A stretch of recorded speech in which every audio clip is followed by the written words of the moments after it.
What's up? Good afternoon, good evening, good morning, wherever you are. Hello, everyone. Welcome back to another episode of Asia Rugby Live, Real Talk, Real Rugby. And of course, please like and subscribe. And don't forget to press on the notification button should we have new contents for you in the future. There you go. Like, subscribe, and also press on the bell or notification button. What's up, guys? Hopefully, you guys are doing all right wherever you are, all over the world. Today is a very interesting topic. But before we go to the topic that we are going to talk about, which is the role of the Judiciary Committee and also the Citing Commissioner's role. So, the first news that I would like to update you guys on the AsiaRugby.com news is Karina, our friend, Karina Sojana Tamiharja is putting structures in place for Indonesia Women's Rugby. She's the winner for the World Rugby's Women's Executive Leadership Scholarship for last year, and I know that she's going to do a good job for Indonesia's Women's Rugby, and we hope to hear from her soon. Probably Kuram, our producer, can bring her back on the show next time. Who knows? Anyway, next news is Bangladesh RFU is staying true to their pledge, which they are conducting. They conducted a 3-day rugby training and education camp in the capital city of Dhaka, which is great news for them. At least they're doing something in this difficult time, in these times of uncertainty. People are doing something in their country. We have to encourage that, and we have to give them all the support that we can give. So well done, guys, and hopefully all the unions will follow the examples of what these unions are doing, small unions are doing. Anyway, today we are going to talk about the role of the Judiciary Committee. We have 3 people from 2 countries. First of all, I would like to introduce you to Edwin Kung. He's based in Singapore. He's the chairperson committee of Asia Rugby. Edwin, before we go to the roles of the Judiciary Committee, Judiciary Officer, and also the Citing Commission, probably you can tell us a little bit about yourself. Hi, everybody. My name is Edwin. I'm actually based in Singapore, Singaporean myself. I have been in jail for many years in Singapore and also in the region in Asia Rugby as well. I started playing in school and then for various clubs in the Singapore rugby scene. And after that, after I stopped playing, became involved in judicial officer work in Singapore. And now I'm basically heading up the Asia Rugby Judiciary Committee. We oversee the development and development training and appointment of judicial officers and citing commissioners for all our regional tournaments under Asia Rugby. Thanks, Afiq. So I have a lot of questions to ask you, especially about the red card that Ofa Tunga Afasi got during last weekend. But we'll move on to that later. Anyway, the next person I would like to introduce you is he's based in Dubai. John Stamper is a judicial officer. John, can you tell us a little bit about yourself to our audience? Yeah, hi everyone. I've been involved in the game for a long time. Used to play when I was considerably younger. Have refereed as well as playing and coached as well up to representative level back in the UK. And I became involved in the judicial side of things about 6 years ago now. And I've done a number of Dubai Sevens tournaments as appeals officer for the World Series, which has been quite fun. Fortunately, they don't tend to appeal against the decisions that Charles Cuthbert hands down in his role as the main JO for the World Series, so that's always handy.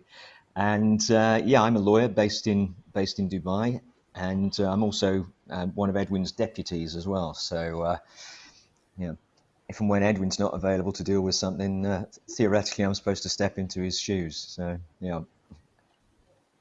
That's an interesting, knowledge. That I want to know if later on this will be a question. Do you need to be a lawyer to be a JO? So this will be a question I will keep for later on. Anyway, next person, just across the ditch from Malaysia, Chris Galea, who is Citing Commissioner based for Singapore Rugby. So Chris, can you tell us a little bit about yourself, Chris? Good evening, everybody. And yes, certainly can, no problem at all, Latif. I think much as with Edwin and John, I spent much of my early years playing rugby, albeit the wrong code. Grew up with rugby league rather than rugby union. But then after the years took their toll and too many injuries. I moved across into refereeing about 12 years ago, and have been refereeing in Singapore since then. And then in the last sort of 4 or 5 years, moved across into the citing space. So starting to take my referee knowledge on and use it in a very different way. But still, my passion for the game it keeps me involved. Oh, that's great, man.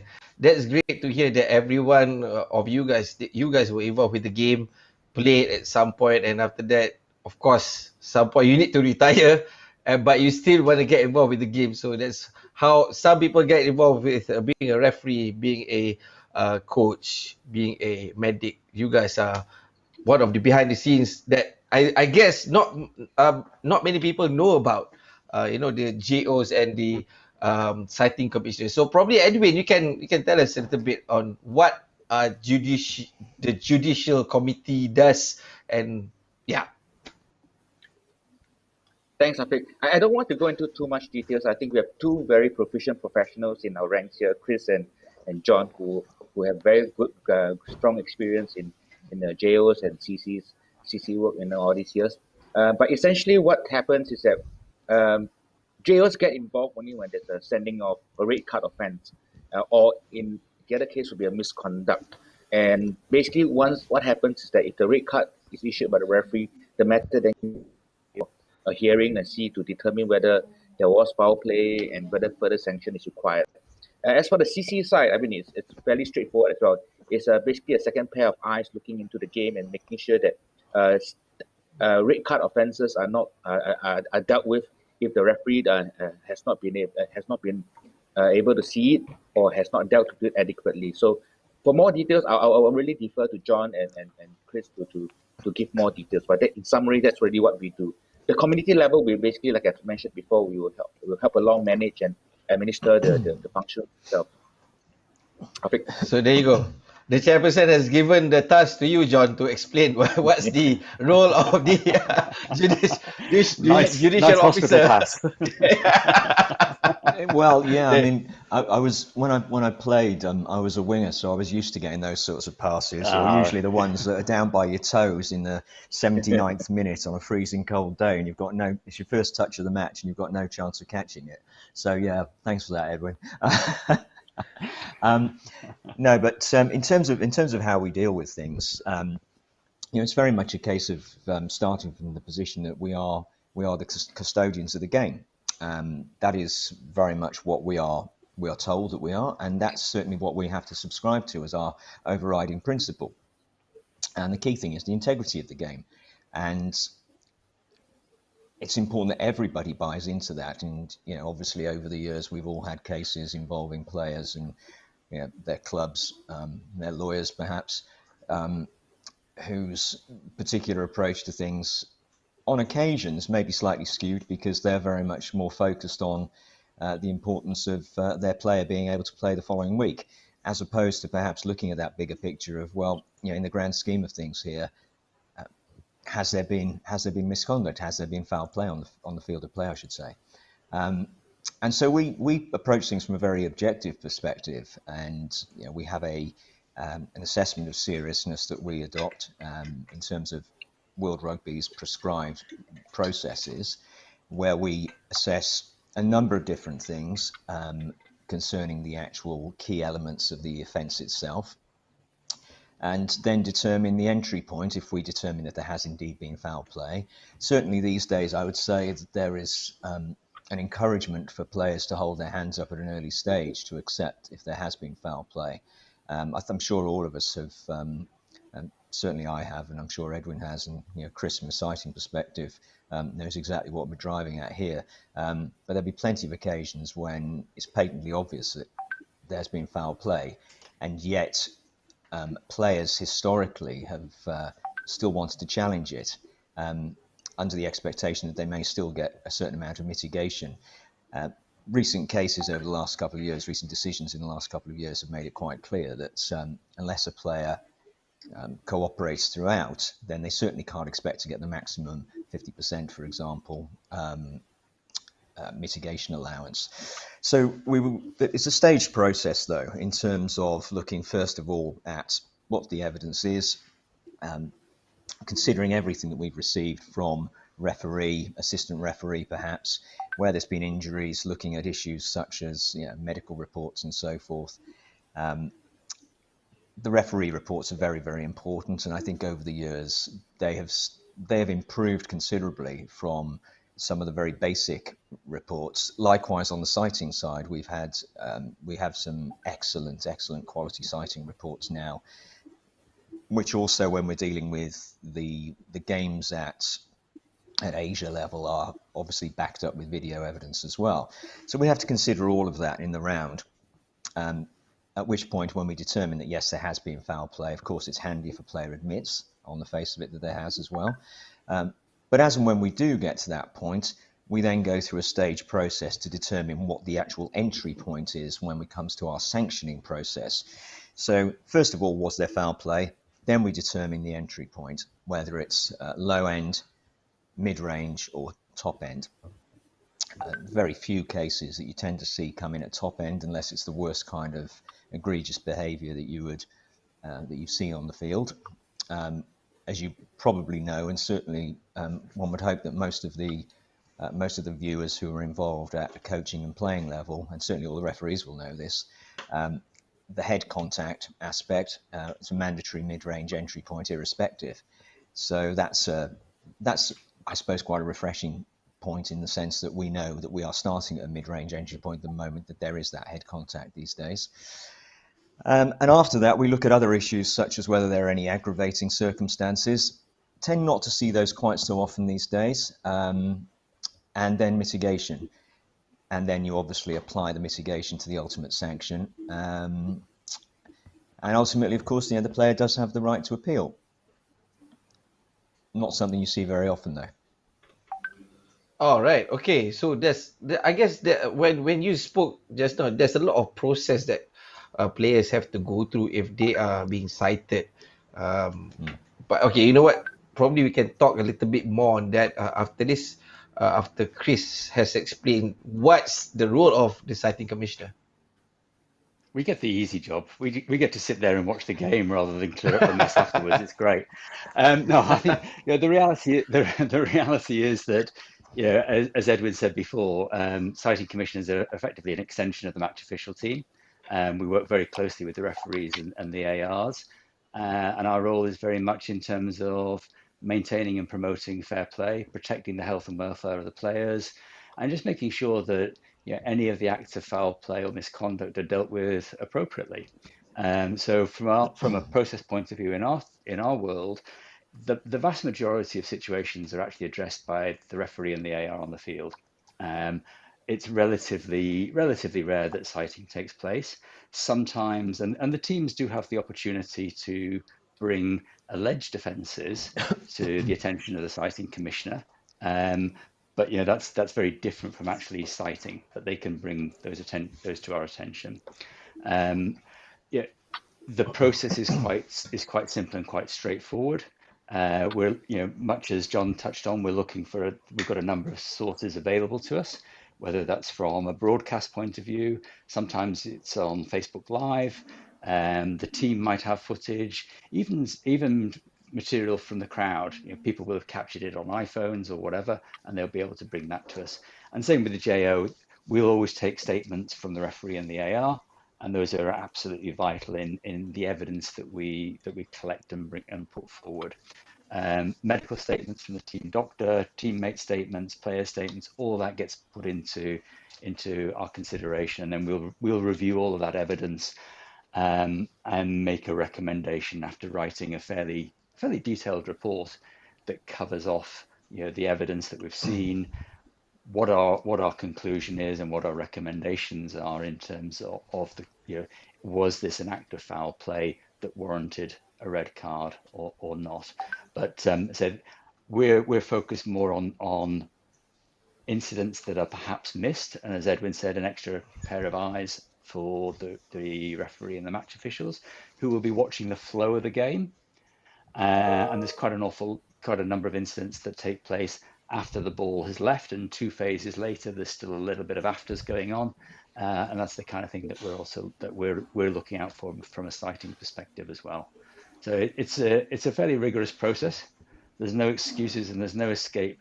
All the players get nailed in the end.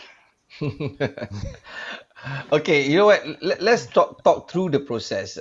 Since you know the probably the freshest game that we have seen since last weekend is the All Blacks Australia game where two players got red carded. Let's take the example of Ofatunga Fasi. So he was apprehended. He was handed the red card.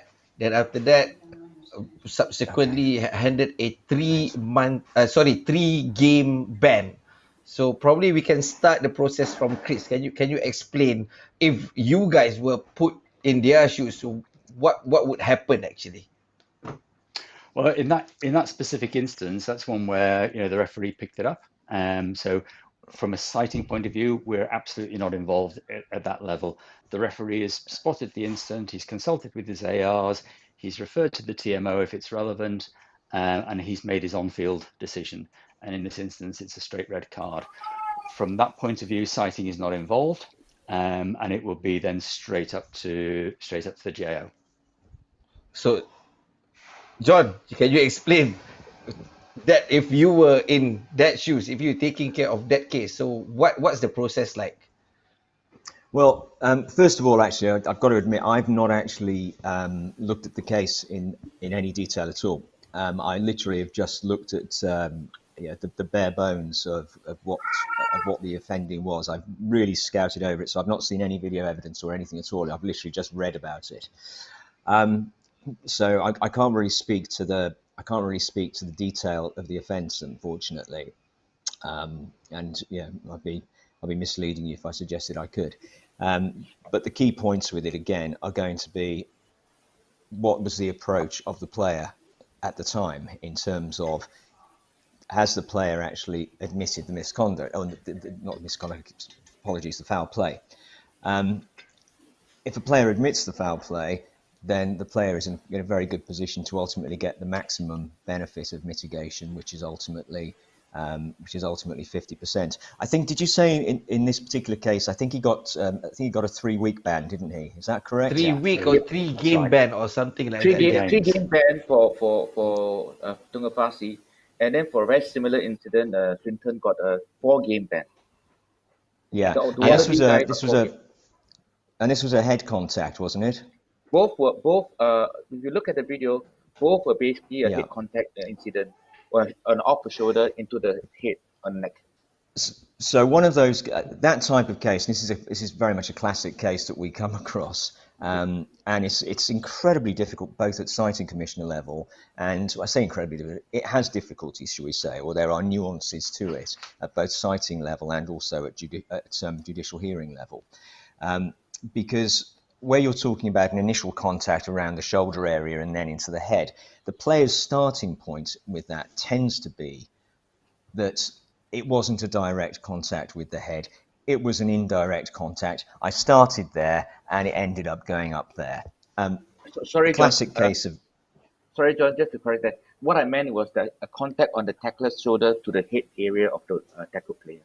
So it was a straight Right. red incident. Yeah, as I say, it wasn't a hit and sliding up. No, it's a hit straight to the head. Well, a direct on the one video. in those circumstances, there's two things we look at there. Yeah. Whether it's a sling type tackle with the arm behind the back, and they're leading with the shoulder, that's always a red card offence. If they're leading with the shoulder and it makes contact to that area, then that is always going to be a red card offence. And so the referee is absolutely right with that. Similarly, a swinging arm which makes contact with the head area is likewise going to be a red card offence. And did the player in this instance, and it's quite an interesting one to just sort of ask the question about, actually, bear in mind I've not actually looked at the particular case. Did the player actually admit the foul play and then just simply went to mitigation? Was that what was the general thrust of it? No, I've only seen the summary decision of the Wallaby player. Both incidents were very similar. The tackle player, basically, there was a drop in height. Well, whether it's significant or minor, it wasn't. The referees on the field comment was that it wasn't significant enough to be a mitigation. As in, the tackle player dropped in height, but was very, very minor. So straight to shoulder of the tackling player to the head of the tackled player, straight red. Yeah. My understanding Right. of the Wallabies comment was that he tried to argue there was significant drop in the height, and therefore he should be afforded the mitigation. Yeah, but Well, I one of the think things, yeah, I mean, one of the things that we recently dealt with on one of our Asia Rugby training seminars actually as well was specifically this point, and it's often been argued by players that because there was a substantial change in height, for example, significant and sudden was how it used to be couched. That definition's changed somewhat now, and bearing in mind that ultimately, you as a tackler have to take care of the tackled player, of your victim in inverted commas, if you like. There's fairly short shrift given to people who rely upon that change in height, unless it is a significant change in height. And when we're talking about a significant change in height, we're not just talking a few inches. We're talking about a substantial drop, and also one that the other player, the tackling player, could not have anticipated. I think a classic example we had of this was one involving, and Edwin and I are both very familiar with this particular one because it was one of the materials that we were discussing just recently, was the case involving Lee Halfpenny being tackled by an All Black. And as Halfpenny came to ground, having jumped in the air to catch a high ball, in his usual style, takes off, lands, and inevitably there is a slight change in height. There has to be, because it's inconceivable that a player taking a ball high and then landing on the ground isn't going to change from his normal height to a slightly crouched position as he takes the ball and obviously stabilizes himself. The All Black in that case, who ran in and made direct contact with the head and neck area of Lee Halfpenny, relied upon the change in height. But frankly, it was a ridiculous proposition because any player who has got any experience in the game would have known in that situation that wasn't a tenable argument, because you would have predicted that was going to happen. You should have predicted that was going to happen. So insofar as there was an argument in the most recent case about a drop in height, it's got to be pretty substantial. And also, I would suggest in every case, I would always look at it from the perspective of, was it unexpected? That's where you have to start from. This is something that we can talk about on and on and on for hours, I guess. Very much with all cases. Another, the evidence in the cases is always differs. Yeah. I think the difficulty is that this is an evolving situation. I mean, always consistent with the protection of players, and they're always trying to fine-tune the rules that they have a balance of making sure that the game can still flow, but at the same time, players are protected. So, there's always a World Rugby and Asia Rugby constantly sits down and have roundtable discussions about calibrating what is actually good for the game, as well as protecting the players' safety as well. So I think the thing that we can learn from this incident from the last weekend's game is very clear, is that anything to do with the head is looked upon very seriously, because you're talking about longevity of a player. If you look at some of the players of that older generation, they have had some very heavy hits to the head, and they were never the tacklers were never penalized for it. And there are players now that are suffering consequences of such incidents. So I think World Rugby, Asia Rugby takes the same position, is that the protection of players is the paramount importance. And so I don't think there's going to be very much leeway or defense that just because there's a change in the player's position, just because there's a change, you will not be penalized. Like what John has said, it has to be substantial. It has to be unexpected. I think the key word that John has rightly pointed out is unexpected. But if you already know this person is going to move in a certain way, run in a certain way, I'm not saying that you're going to look at the players, but if you run in running momentum, as they come in for the hit to go to ground, and then you line your shoulder up to hit his head up, that's no. But if the player suddenly slips on his loses his footing on a wet ground and slides, and it goes down in height suddenly, and it's not anticipated, and the tackler just can't shirk away from the tackler and goes in, then I think there is some mitigation to be had for that. But otherwise, you always try to protect the player. Yeah, of course. Obviously, there's a set of guidelines that you guys need to Mm, follow when you are making a decision, right? And I guess it also involves like with you guys, the JOs, you guys need to have like a lawyer background to be a JO. Is that true, John? yes. So Yes, it currently, is. Yeah. Yeah. So No, Edwin, okay, do you want to sorry. speak to Either that? way. currently the requirement under the regulations, the World Rugby regulations, that you need to be a lawyer of 7 years standing, meaning that you have to have 7 years as a lawyer, and then you can then become a JO. I think this is the World Rugby level, but I think at the local level, of course, the adjustments can be made because to basically to try to recruit new talent and train talent. There may be some sort of leeway given, in anticipation that at the 7 year of the lawyer's experience, they are then become elevated to become full JO. So there are, of course, various programs to allow people who may not have the 7 year standing to still participate or to understudy. At the end of the day, it's about gaining the experience and getting involved with the whole process itself. Sorry, John, you're going to So say something. Just to yes, expand John. on what Edwin said, actually, sorry. As far as obviously becoming a JO is concerned, yeah, it's 7 years. In fact, then beyond that, to become an appeals officer, the requirement's 10. So you have to have that little bit of extra. You have to have that little bit of extra experience, supposedly. The chairperson of the appeals committee will require 10 years standing. Yes. And then Oh, what they have recently introduced as well is that they have I think John remember what's his name, the Kiwi, the All Black that was involved in Brunei with us, remember?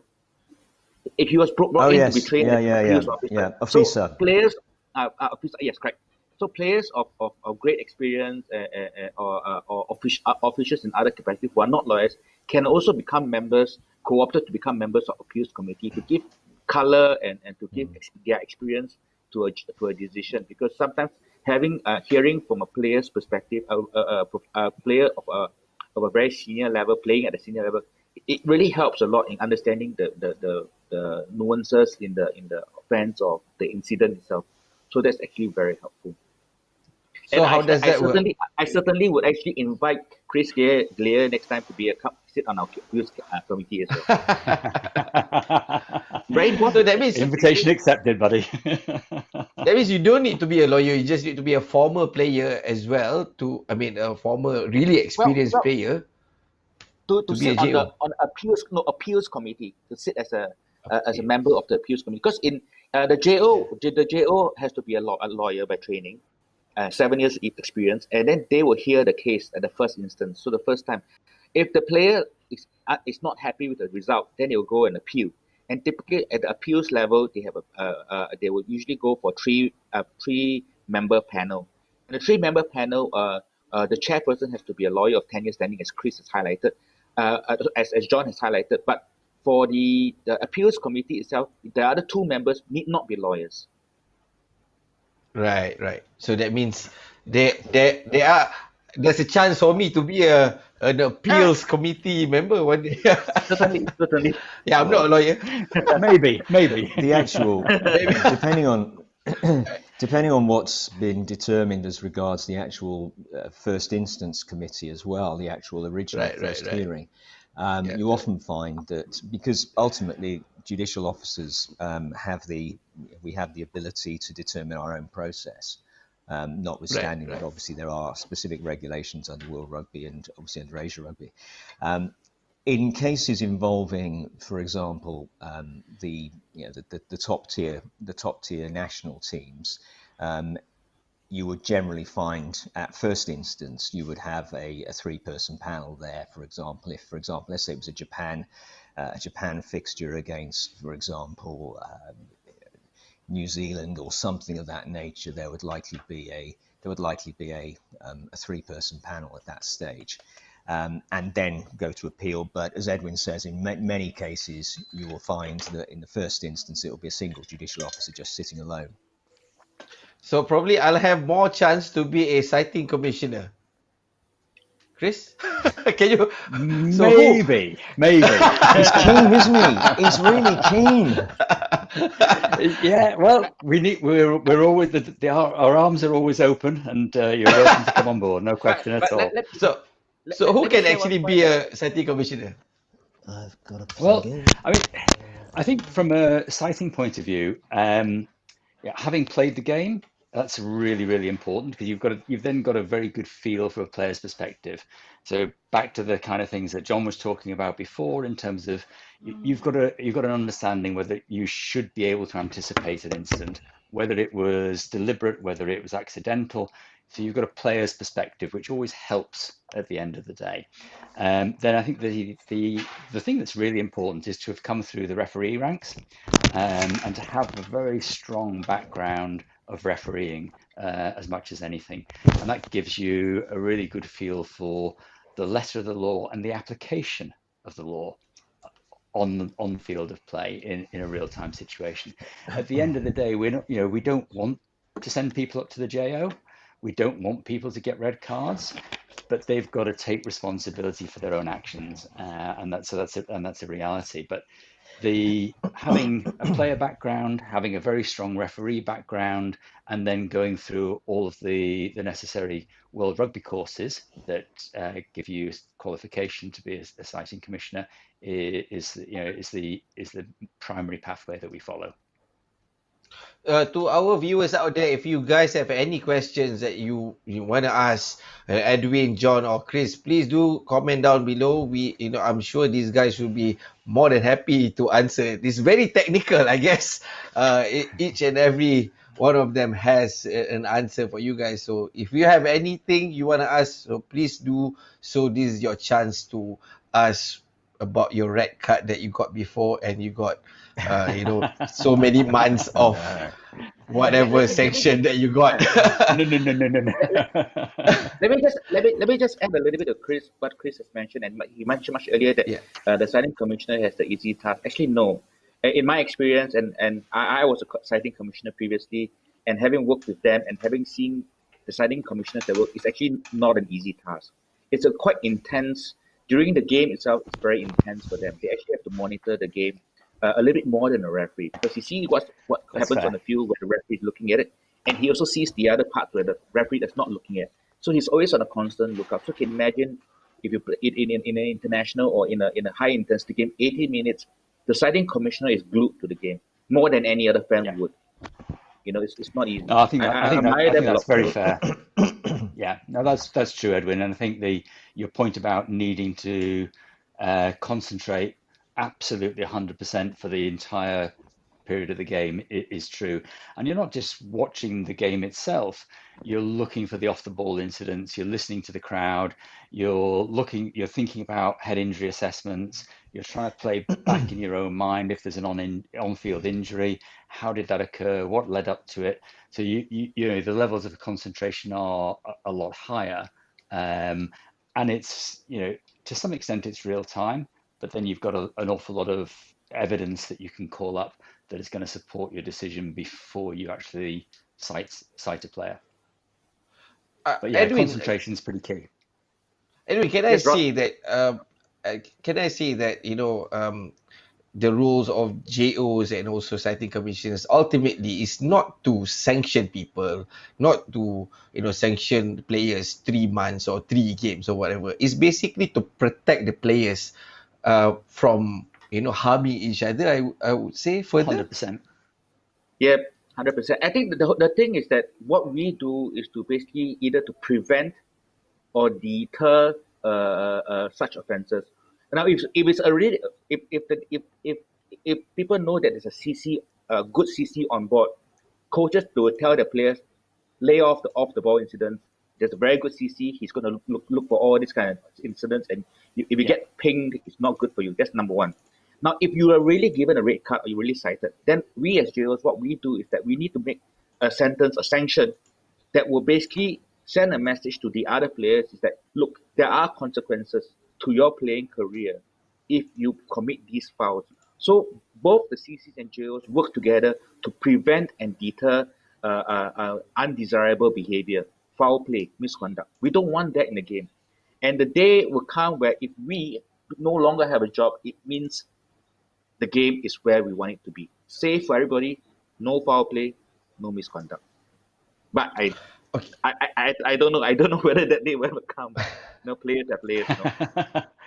They'll try and No, I think you're right, Edwin. I'm not sure that day ever will come. It's a physical game. It's played by performance athletes. There's a lot of emotion. There's a lot of intensity in it, and stuff happens. That's the reality of it. But I think you're absolutely right that there's an extension of the match official role that is there to protect the players and keep the game, and manage the health and welfare of those players and ensure that acts of foul play are eradicated from the game as much as we possibly can. Okay, we have a Facebook question from the president himself. Uh, okay, no worries, never mind. Let me just ask the question out loud. Do you believe that the latest high tackle framework is that something that Asian national teams can implement on field, or you anticipate an upcoming phase of many players and referee errors? Probably John, you can answer that. Oh, You're sorry, on mute, John. John. We can't. Oh, sorry, John. We can't hear you. Do you? Sorry, my mute yep. was on. Apologies. All right. Okay. No worries. Yeah. Okay. So you saying? Yeah, I don't see any reason why it can't be. I mean, certainly there was about a year or two back when it first the contact with the head area, for example, when that first came in. There was a lot of confusion around it, and I'll be honest with you, some of the decisions that some of the cases I was having to deal with, there was a lack of understanding or I think there's a lack of education around it, frankly, for some of the referees who are having to deal with these issues, certainly at sort of local club level. And things even matters such as a glancing blow across the top of the head from somebody reaching out with a sort of clothesline type tackle at somebody who's just wrong-footed them, stepped them, the arm goes out instinctively as the player ducks to avoid the tackled, in inverted commas, player ducks to avoid the contact.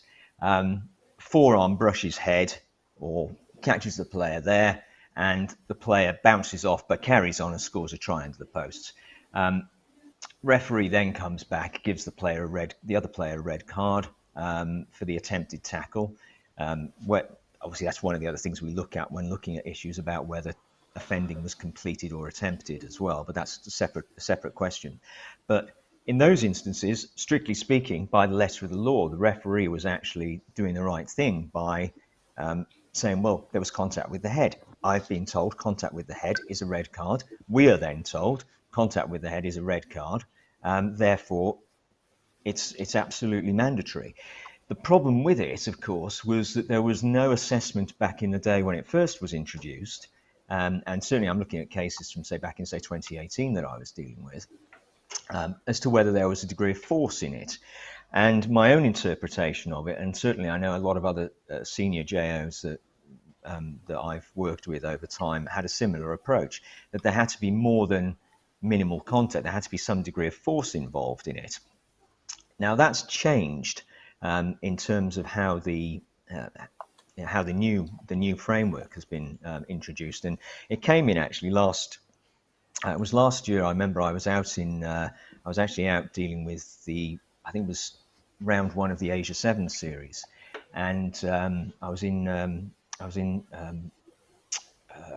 Incheon, and I remember sitting there whilst watching one of the games, making sure that I stayed well away from the CC, of course, from the Citing Commissioner, because we're not supposed to be too close to one another, with objectivity and independence and so forth. And I remember I was reading through it actually on my iPad as how it had been set up, the new framework. And I have to say, I thought then, there's no good reason why this can't actually be properly applied. And certainly the matters we touched on earlier when talking about the types of contact and so forth, in terms of slingshots and how a direct arm to the head and so forth, or a shoulder to the head and neck area, for example, might come into play. Those are well set out in the framework, and certainly for referees and for coaches, and obviously ultimately for judicial officers, it should be pretty clear now. One thing that we do actually ensure that we do is we do actually, well, I do certainly within my region, within the UAE, at the beginning of the season, and we will always try to have an education session with the referees to go through what we expect to see from them, not just in terms of their report writing, but also in terms of their understanding of the application of the laws of the game, and particularly around the head and neck contact and so forth. So that's something that's become, I think, it's been very, very useful. Again, when it comes to, for example, the Dubai Sevens, and my colleague Charles Cuthbert, who over the last few years has put together some excellent pre-tournament presentations to the referees. He has focused very much on, again, what we expect to see, not just in terms of the overall anatomy of how they deal with decision writing and so forth and that side of things within the Dubai Sevens tournament, but more general, as a general principle, but more specifically how they deal with the nitty-gritty hot topic of the day, which is always the head and neck contact, because we're going back to that point, which was touched on earlier, both by Chris and Edwin, that the game is about safety. Right. Last question. I probably want to ask Edwin. Edwin, how do we ensure that each member union of Asia has a good judiciary setup? What kind of support that Asia Rugby can provide to the union? Well, I think first and foremost, we need to increase the talent pool. I think based on our assessment, we have a list of all the JOs and CCs in the region, and we basically track the active ones. And I think a lot of unions in the region may not have the personnel to participate in as a JO or CC. Certainly, we would like to see this increase. I think one of the objective of my committee, together with John and Ramesh, my other deputy, and the other members, is to focus on trying to develop talent for JOs and CCs in all unions. And we have a program that's coming up where we will basically be looking at introducing training materials online, videos as well as written materials that we can share to unions. And we are also prepared, and we are looking at trying to see whether we can conduct training at the union level to at least what we call the basic level of a JO and CC, and sort of basically bring them on board and align all our principles and our infrastructure with them. This is something that is currently being done. We are tapping up resources with our existing senior JOs and senior CCs, and hopefully they can support us and participate in training the new JOs and CCs in the region. Right now, there's quite a lot of unions that have requested us and spoken to us about helping them to develop their local JOs and local CCs as well. So we definitely are looking into creating the online materials to support that venture. Until the COVID situation improves, we will probably do all the training online for now. But this will be a next year program. We are definitely looking at rolling out online trainings, webinars, online seminars to help sort of introduce JOs and CCs and help these unions to build their own JO and CC pool. So Edwin, you can expect a application form from me soon as a citing commissioner, okay? Or should I send it to Chris? Chris Galea. Yeah, Chris. Performance. No problem. Yeah, we're desperate. Bring it on. As Edwin said, we are actively recruiting. We need people coming into the game, so definitely. We'll even consider you, Latif. Honestly, my hands are up. Yeah. Automatic. I think the clue was in the word desperate. Anyway, guys, Edwin, John, Chris, thank you very much. Sorry, you were saying? No, I think more than welcome to submit the application. I assume that it's already been submitted. We know where you are. Okay. Automatic. Yeah, of course. Yeah. Okay, guys. We know where Edwin, you John, are. Chris, thank you very much. Thank you very much. For sharing your views, for sharing the framework, for sharing how the process, of the JO and also CC works. I learn something new today, but I think time is not on our side. I think if we can talk for 2 or 3 hours more or something like that, because I think this issue is really interesting to me, especially because we watch a lot of rugby and there's a lot of red cards, a lot of yellow cards, there's a lot of sanctions that's being placed after a game, and of course I am so curious about how things work, and today has enlightened me a little bit on how things work. Thank you very much, guys. Thank you very much, Edwin, John, and Chris. And I'm going to see you guys after the lockdown has ended. Probably when our borders has opened, I'm just going to cross over to Singapore and see you, and submit my application form manually. Anyway, just a little bit promotion on Sunday. The Players Lounge live webinar for Olympic Sevens is happening with Cecil Africa. Sabir Kadir is going to host that show. So please do tune in. Hong Kong time, 5 o'clock.